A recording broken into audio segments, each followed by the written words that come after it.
ቀጣዩን የእርገት በዓል በኢየሩሳሌም ለማክበር ካንጋፋው መታደል አስጎብኝና የጉዞ ወኪል ጋር ቀጠሮ ተይዟል። እርገትን ጌታ ኢየሱስ ክርስቶስ ካረገበት ተራራ ጀምረን ከቤተልሔም እስከ ጎልጎታ ከገዳመ ቆሮንጦስ እስከ ዮርዳኖስ ወንዝ ከቀራንዮ እስከ ጌትሴማኒና ሌሎችም መጽሐፍ ቅዱሳዊ ቅዱሳን ቦታዎችን እንጎበኛለን። ምዝገባው በመጠናቀቅ ላይ ስለሆነ ይፍጠኑ። የደርሶ መልስ የኢትዮጵያ አየር መንገድ የበረራ ትኬት ዋጋ 150 ሺህ ብር፣ የጉዞ ቀንን ጨምሮ 10 ቀናት የሆቴል የመጓጓዣ የጉብኝት ቦታዎች ክፍያን ጨምሮ 1600 የአሜሪካን ዶላር። የምንጎበኛቸው ቦታዎች ደህንነታቸው የተጠበቀ በመሆኑ በወቅታዊ ጉዳይ አይስጉ።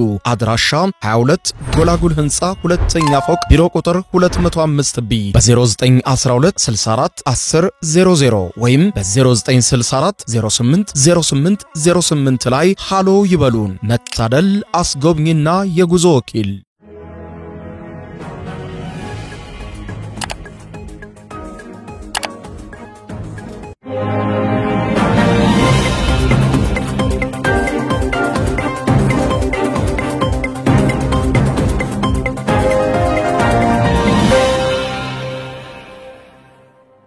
ተናስተልኝ ክብራትና ክብራን የዩቲዩብ ቻናል ቤተሰቦች ሰበር መረጃ ይዤ ቀርብ ያለው ሁለቱ ኒውክሌር ታጣቂ ሀገራት ህንድና ፓኪስታን በድንገት ወደ ለየለት ጦርነት ለመግባት አቆብቁበዋል።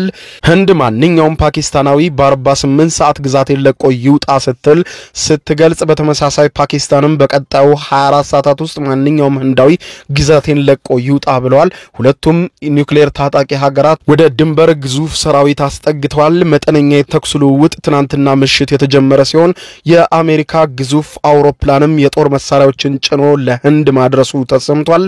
የህንድና የቻይና የጦር አውሮፕላኖችም ወደ ቀጠናው ተጠግተዋል። ቻይና ፓኪስታንን ስትደግፍ፣ አሜሪካ እስራኤል ጆርዳንን ጨምሮ ሌሎችም የምዕራባን ሀገራት ደግሞ እንዲሁ ህንድን ደግፈው ወደ አካባቢው የጦር መርከቦቻቸውን በማስጠጋት ላይ ይገኛሉ። ከፍተኛ ስጋት ተፈጥሯል። ምንድነው የተፈጠረው የሚለውን በዝርዝር የማስደምጣችሁ ይሆናል። ጦርነቱ የሚጫር ከሆነ ለዓለም አስጊ ነው ይላሉ ተንታኞች። ዝርዝሩን እነሆ አብረን እንከታተለው። በቀድሚያም ባልተጠረጠረውና ባልተሰጋው አካባቢ ዓለምን ወደ ድንገተኛ ደም አፋሳሽ ጦርነት ሊከት የሚችል ውጥረት ተቀሰቀሰ። በህንድና ፓኪስታን መካከል የተኩስ ልውውጥ መጀመሩ የተሰማ ሲሆን የሁለቱም ደጋፊ ሀገራት ጦራቸውን ወደ አካባቢው በማስጠጋት ላይ ናቸው። ቻይና ፓኪስታንን ደግፋ ወደ አካባቢው የጦር መርከቧን እያንቀሳቀሰች ሲሆን አሜሪካ ደግሞ ህንድን በመደገፍ የጦር መርከቧን ወደ ህንድ ባህር አካባቢ እያስጠጋች ስለመሆኑ ሌሊቱን የወጡ ሪፖርት አመልክተዋል። የተባበሩት መንግስታት ድርጅት ሁለቱም ኃይሎች ማለትም ህንድና ፓኪስታን ከለየለት ቁጣ ወጥተው ችግራቸውን በንግግር ይፍቱ ሲል አስቸኳይ መግለጫ አውጥቷል። ሁለቱም ኒውክሌር ታጣቂ ሀገር እንደመሆናቸው መጠን ግጭታቸው በቀላሉ የሚቋጭ አይደለም ነው የተባለው። በህንድ ፓህልጋም አካባቢ ከቀናት በፊት በታጣቂዎች በተፈጸመውና ቱሪስቶችን ጨምሮ 26 ሰዎች በሞቱበት ጥቃትን ተከትሎ የህንድ ወታደራዊ አዛዥ በአካባቢው በመገኘት ጥቃት የተፈጸመበትን አካባቢና የደህንነት ሁኔታዎችን በማጣራት ላይ ከመሆናቸው ባሻገር ህንድ ጥቃቱ በፓኪስታን መታጣቂዎች መፈጸሙን በመግለጽና ጥቃቱን በመቃወም በፓኪስታን ላይ እርምጃ እንደምትወስድ ማሳወቋን ተከትሎ በህንድና ፓኪስታን መካከል በተፈጠረው ውጥረት በአዋሳኙ የካሽሚር አካባቢ ከባድ የተኩስ ልውውጥ በትናንትናው ዕለት መታየቱን የዘገቡት የአካባቢው መገናኛ ብዙሃን ህንድ ከፓኪስታን ጋር ገብታ የነበረውን ውሃ የመጋራት ስምምነትም ውድቅ እንደምታደርግ ስትገልጽ፣ ፓኪስታን በበኩሏ የውሃ ጉዳይ የሀገር ህልውና ደህንነት ጉዳይ መሆኑን በመግለጽ ድርጊቱ በሚሊዮኖች በሚቆጠሩ ፓኪስታናውያን ዜጎች ላይ ጦርነት እንደማወጅ ይቆጠራል፣ ወደኛ አልፎ የሚመጣውን ውሃ ተዘጊና ወየውልሽ ብላለች። የተባበሩት መንግስታት ድርጅት በበኩሉ ሁለቱም ሀገራት ውጥረቱን ከሚያባብስ ድርጊት ተቆጠቡ ሲል አስቸኳይ መግለጫ ሰጥቷል። የሰማው ባይኖርም በህንድና ፓኪስታን መካከል ተፈጥሯል የተባለው የከባድ ውጥረትን ተከትሎ የህንድና ፓኪስታን ወታደራዊ ኃይሎች ከባድ የተኩስ ልውውጥ ውስጥ በትናንትናው ዕለት መግባታቸው የተሰማ ሲሆን የህንድ ባህር ኃይል በአካባቢው አስቸኳይ የባህር ኃይል ልምምድ መጀመሩን የጠቆመው ዘገባው ይህም በፓኪስታን በተፈጠረው ስጋት ከፍተኛ የነዳጅና የባንክ ሰልፎች በፓኪስታን ውስጥ መታየታቸውን ጠቅሶ በሌላ በኩል ለህንድና ቻይና አዋሳኝ ባለው አካባቢ አካባቢ ከፍተኛ ሰደድ እሳት መነሳቱንም ሲገልጽ በዚህ ውጥረት የፈረንሳይ፣ የጃፓን፣ የጣሊያን፣ የእስራኤልና ግብጽ እንዲሁም ጆርዳን ለህንድ ድጋፋቸውን መግለጻቸውንና ወደ አካባቢው ጦራቸውን በማስጠጋት ላይ መሆናቸው ሲገለጽ የአሜሪካ አየር ኃይል ግዙፍ ወታደራዊ አውሮፕላንም ለህንድ ያስፈልጓታል ያለውን አስቸኳይ መሳሪያ ጭኖ በህንድ ጄፑር አውሮፕላን ማረፊያ ማረፉ የታወቀ ሲሆን የህንድ ባለስልጣናት ለጥቃቱ በፓኪስታን የሚደገፉ ታጣቂዎችም ኃላፊነት እንደሚወስዱና ለዚህም ማሳያው ደግሞ ጥቃቱ ህንዳውያን ወንዶች ላይ በብዛት ያነጣጠረ መሆኑን ሲገልጽ መግለጫውን ያስተባበለው የፓኪስታን መንግስት በበኩሉ ከጥቃቱ ጀርባ ጋር ተያይዞ የፓኪስታን መንግስት እጁ እንደሌለበት ጦርነትም እንደማይፈልግ ነገር ግን ማንኛውንም ነገር እንዳመጣጡ ለመመለስ መዛቱም ተመልክቷል። ወደ ፓኪስታን የሚደረገውን ውሃ ለማቋረጥ ወይም ለመቀነስ የሚደረግ ጥረት ጦርነት እንደማወጅ ተቆጥሮ ፓኪስታን ኒውክሌር የጦር መሳሪያዋን ጨምሮ ማናቸውንም አስፈላጊ ያለችውን እርምጃ ተወስዳለች ብሏል። ፓኪስታን ለግብርናም ሆነ ለመጠጥ ለሌላ አስፈላጊ ነገር ሁሉ የምትጠቀመውን ውሃ ከህንድ እንደምታገኝ ይታወቃል። የህንድ ባለስልጣናት ደግሞ ይህንን ውሃ እንዘጋዋለን ሲሉ ገልጸዋል። ውጥረቱን ተከትሎ ህንድና ፓኪስታን ግዙፍ ቁጥር ያለው ወታደሮቻቸውን ወደ ድንበር ያስጠጉ ሲሆን ግዙፍ መሳሪያዎቻቸውንም ወደ ድንበር ማስጠጋታቸው ተነግሯል። ፓኪስታናውያን ህንድ ከቀናት በፊት ለተፈጸመው ጥቃት ፓኪስታንን ተጠያቂ ማድረጓን ይህንንም ተከትሎ የህንድና ፓኪስታን ባለስልጣናት የተፈራረሙትን የኢንዶስ የውሃ መጋራት ስምምነት እንደምትሽር ህንድ ማስታወቋን በመቃወም ለፓኪስታን የውሃ አቅርቦት ጉዳይ ማለት ለድርድር የማይቀርብ በመሆኑ የህንድ እርምጃ የኒውክሌር የጦር መሳሪያ አቅም ባላቸው ሁለት ሀገራት መካከል የሚደረግና ከፍተኛ እልቂት የሚያስከትል እንደሚሆን ማስጠንቀቃቸውን የጠቆመው ዘገባው የኢንደስ የውሃ ስምምነት በዓለም ባንክ አማካኝነት እንዲደረስ ሲደረግ ከህንድ የሚነሳውና ወደ ፓኪስታን የሚፈሰው የኢንደስ ወንዝ ተፋሰስና ወንዙን የሚመግቡ ወንዞችን በህንድና ፓኪስታን የለየ መሆኑን ጠቅሶ በፓኪስታን 80% በላይ የሚሆነው የግብርና ስርዓቷ በዚሁ ወንዝ ላይ የተመሰረተና በዚሁ ስምምነት ላይ የተመሰረተ በመሆኑ ህንድ ስምምነቱን ልትጥስና ወንዙን የምታቋርጠው ከሆነ የሚፈጸመው እልቂት ለማመን የሚከብድ ነው ስትል አስጠንቅቃለች። ፓኪስታን በውሃ ስምምነቱ መሰረት ለፓኪስታን የተወሰነውን ውሃ ማስቆም ወይም አቅጣጫ ማስቀየር ጦርነት እንደማወጅ እንደሚቆጠር ከወዲሁ ፓኪስታን ገልጻ ዓለም ይህንን ማየት አለበት፣ አስቀድመን ከእልቂቱ በፊት እያስጠነቀቅን ነው፣ ውሃው የሚቋረጥ ከሆነ በማንኛውም ሰዓት የኒውክሌር የጦር መሳሪያችን ስራውን ይሰራል ብላለች።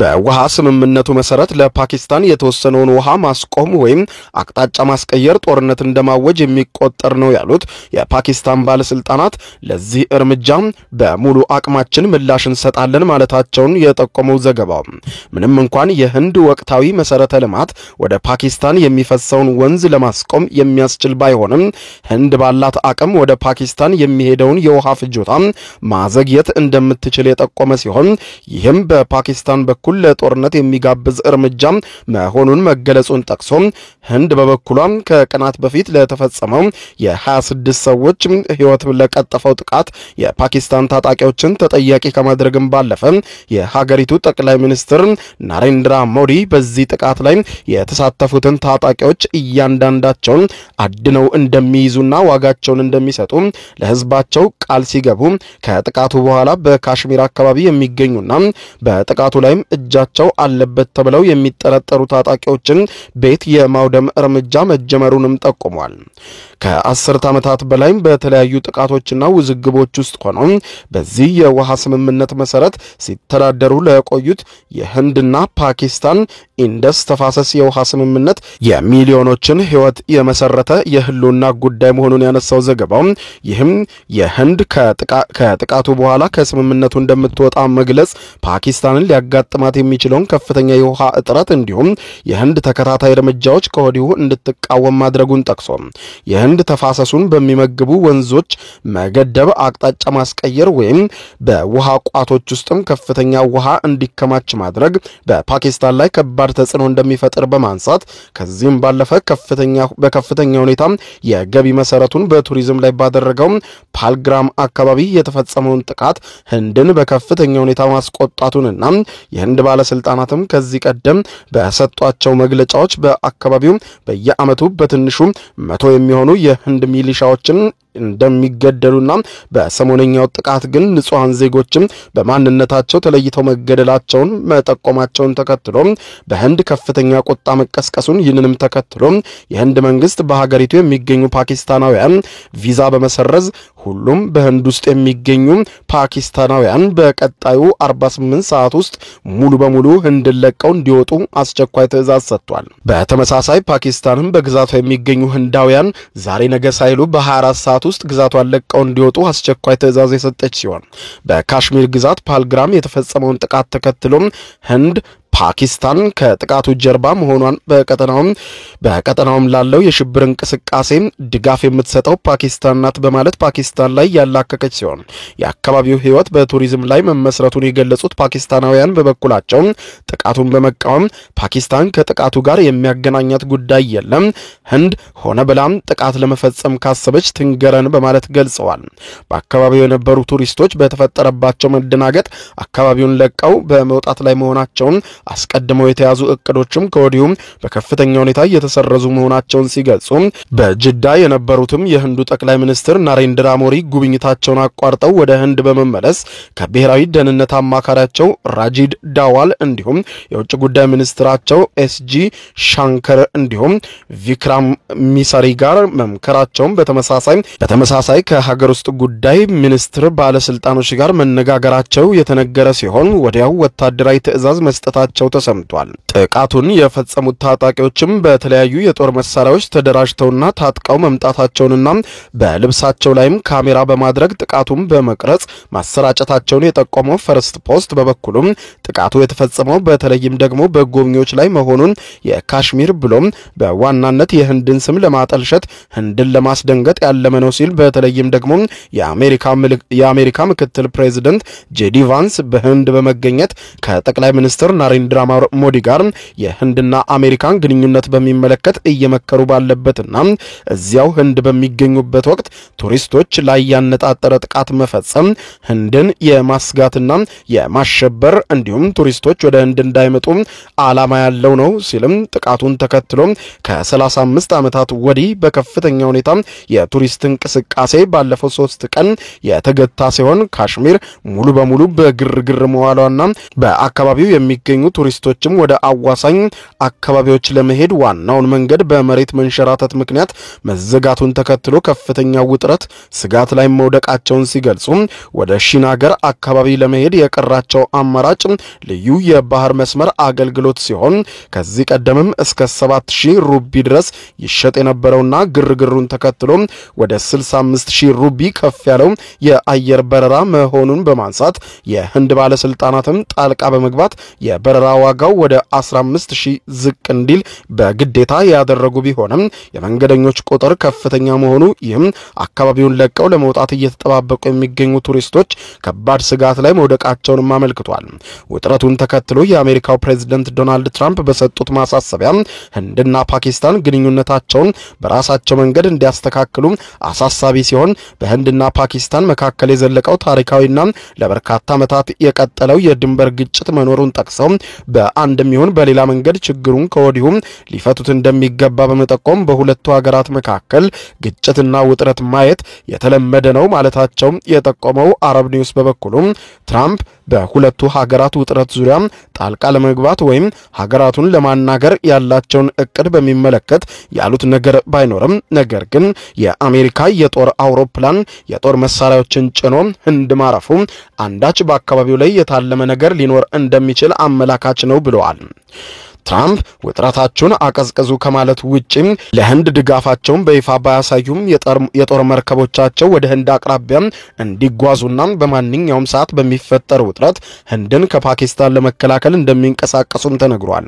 ሁለቱም ሀገራት የኒውክሌር የጦር መሳሪያ የታጠቁ መሆናቸውን ተከትሎ በህንድና ፓኪስታን መካከል የሚቀሰቀሰው ግጭትና ጦርነት ዓለምን የሚያሰጋ እንደሚሆን የጠቆመው ዘገባው የተባበሩት መንግስታት ድርጅት ይህንኑ ባስታወቀበት መግለጫው የድርጅቱ ዋና ጸሐፊ ቃል አቀባይ ስቴቨን ዱጃሪክ ሁለቱም ሀገራት አሁን እየታየ ያለውን ሁኔታ ሊያባብሱ ከሚችሉ እርምጃዎች እንዲታቀቡ መጠየቃቸውን ጠቅሶ በሁለቱም ሀገራት መካከል ያለው የትኛውም ችግር በሰላማዊ መንገድ ይፈታል ብለን እናምናለን ማለታቸውን ጠቅሶ ይሁንና በህንድ በኩል አሜሪካን ጨምሮ ምዕራባውያን ሀገራት ከፍተኛ መጠን ያለው ገንዘብ ፓኪስታን ሽብርተኝነትን እንድትዋጋ በሚል የሚያቀርቡ ቢሆንም ይህ ግን በተቃራኒው የሽብር ቡድኖችን ለማገዝ ጥቅም ላይ እየዋለ ነው የሚል ቅሬታ መነሳቱን በመጠቆም ፓኪስታን የኒውክሌር የጦር መሳሪያ የታጠቀች ሀገር እንደመሆኗ የፓኪስታን ጦር የሽብር እንቅስቃሴዎችን መደገፍ ህንድን ብቻም ሳይሆን ቀጠናውን ከባድ ስጋት ላይ የሚያስገባ መሆኑን በመግለጽ በኢራንና ሰሜን ኮሪያ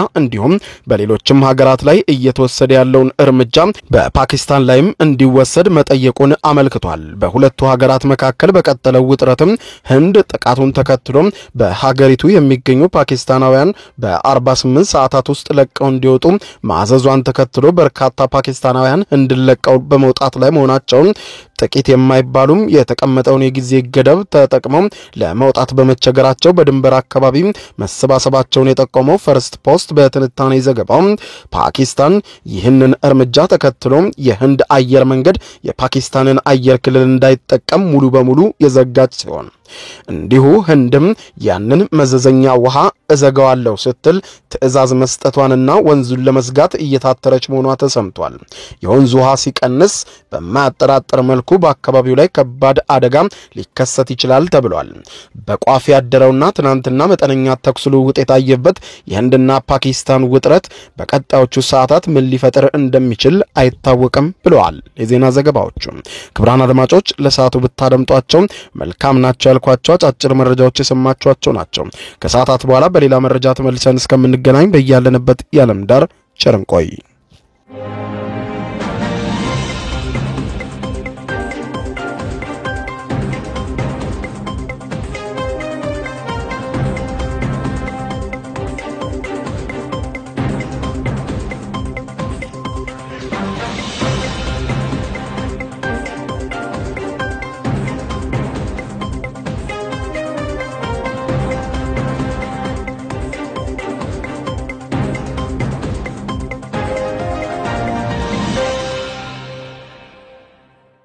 የዩቲዩብ የስኬት ሚስጥሮችን በዝርዝር የያዘው የአቤል ብርሃኑ የወይኗ ልጅ አዲስ መጽሐፍ በገበያ ላይ ዋለ። ዩቲዩብ ለመጀመር በአጭር ጊዜ ስኬትን ለመቀዳጀት አስበዋል? ዩቲዩብ ጀምረው ሚስጥሮቹ አልገባ ብለውታል? እንግዲያውስ አዲሱ በዩቲዩብ 2 የወርቅ 3 የብር ሽልማቶችን ያገኘው የአቤል ብርሃኑ የወይኗ ልጅ የዩቲዩብ ሚስጥሮች መጽሐፍ በዝርዝር ሁሉንም ያብራራሉታል። ዛሬውኑ ገዝተው ህልሞን እውን የሚያደርጉበትን የዩቲዩብ የስኬት መንገድ ይጀምሩ። በውጭ ሀገራት ለምትገኙ ከአማዞን ላይ ብታዙ በቀናት ውስጥ ደጁ ይደርሳል። የአማዞን ሊንኩን እዚህ ቪዲዮ ኮሜንት ላይ ያገኙታል። በሀገር ውስጥ ለምትገኙ በ0949 13 0000 ቴሌግራም ላይ ይዘዙ። ካሉበት ቦታ እናደርሳለን። የዩቲዩብ ሚስጥሮች ዘመኑ ጋር ተፈላጊ መጽሐፍ